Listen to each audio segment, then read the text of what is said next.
Jazeera is approaching its 10th year.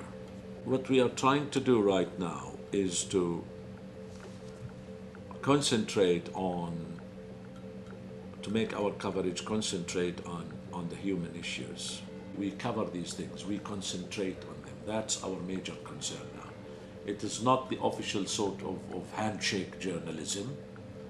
I'm after that sort of field journalism where you go to the world at large and just shoot pictures of people. We, all of us, if you are a true journalist, if you are a professional journalist, then you believe in the same principles that a BBC journalist believes in. But at Al Jazeera, we are establishing the sort of, let me say, an Arab, if I can use that word, an Arab school of journalism. Could be. But in its characteristics, in its principles, it's the same like any other practice of journalism, whether in Britain, the States, or in Italy. The only difference is in your perspective on how you see things. And take the example of the Iraqi elections. Our coverage of Iraqi elections was a bit different from their coverage, the BBC or the CNN or the Western media in general. They never mentioned that these elections are taking place in the backdrop of violence, of lawlessness, of chaos, the failure of the occupation forces to do these things. We said that. Our perspective was that, okay, the elections are good, but we've got to balance that with the situation. That's what makes the difference.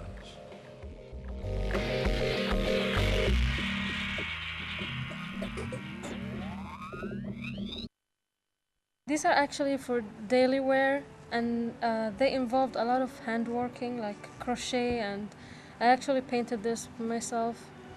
So it was supposed to be a colorful, fun collection. Mostly I design clothes that I could wear. Mostly powerful, open-minded women. There's no difference. I find that these young women are exactly the same. Aside from the shayla and abaya, which you see walking in the hallways, but when we close those doors and they take off that, you know, it's just like being at home.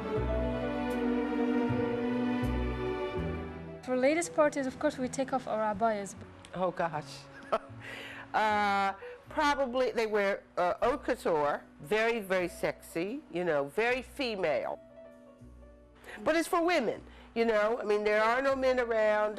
They select these things for women. You know, women dress for other women.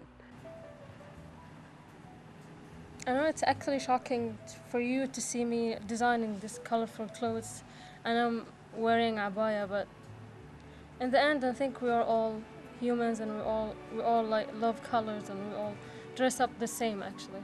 They are designing, yes, very Western clothing, and they're doing that because that's what they want to do. We just dress like Western people. We dress up just like regular people. We're kind of a less is more society. That's kind of typical of Western culture. Here, you know, there's more and then there's more and then you add a little bit more just to be sure. And I think a lot of it has to do with, you know, the affluence of the society. It's that show of wealth. They love brand. Dior, Givenchy, and Valentino, all of these big names are really popular in the Gulf. Few people in the world can actually afford haute couture, you know? They have custom-made dresses. They have a personal relationship with many of the top designers. I mean, they can pick up the phone and order. Not many of us. Most of the people go abroad to shop, say Dubai and Saudi Arabia, and of course London and Paris and all. They know what the international market wants. They're very much aware of what's going on in the international market, and they mimic that. Qatari women have really high taste and really good taste of fashion. Well, I would say that most of these young women are in a position where they don't have to work. Yeah, they're pretty wealthy. My dream is to establish a made in Qatar brand in the future. Inshallah, ready to wear clothes. So we'll just start the industry here in Qatar, fashion industry here in Qatar, inshallah.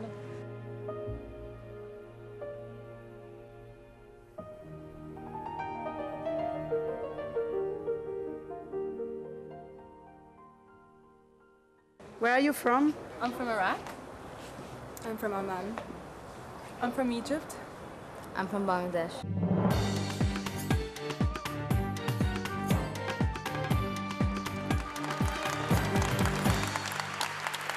Ladies and gentlemen, good evening and a very warm welcome to this, the last in our current series of Doha debates sponsored by the Qatar Foundation. Well, the idea came out of a conversation that I had with Her Highness Sheikh Moza. We looked at what are the possibilities for advancing freedom of speech in this region and decided that having a town hall debate where people could actually express their views and then vote.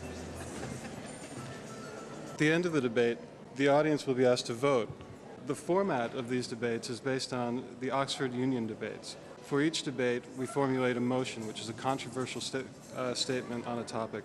Our motion tonight, this House believes that Arab women should have full equality with men, and our speakers represent a variety of different standpoints. Living in London, I see all the achievements of the West.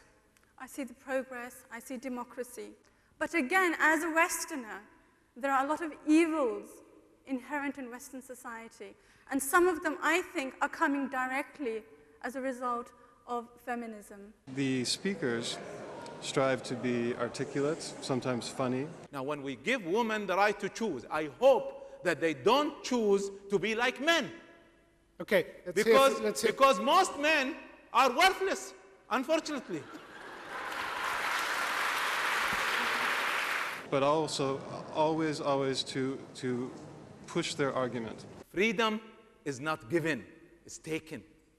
So you cannot wait for men to give it to you. That's my message. The point is to explore the way arguments are made, the way decisions are reached, and to encourage people to participate, to be active members in civic society. I have the right to choose to go to jihad, to choose to work. I have the right to support my family, to not support my family. People have not been able to express these emotions in public, let alone their views. If imitating the West is not the answer to our solutions, then why are you over there? Because after all, that's one of our key audiences, the students. We're persuading more and more of them to come in and take part, and hopefully it's going to breed a new generation of people who want to lead instead of follow. If you want to vote for the motion, please press the first button. If you want to vote against it, will you press the second one? And will you do it now and just once, please? Because you don't need to go on pressing the buttons. Right, the results should be coming up any second now on the screen. There we have it. For the motion, 85.8%.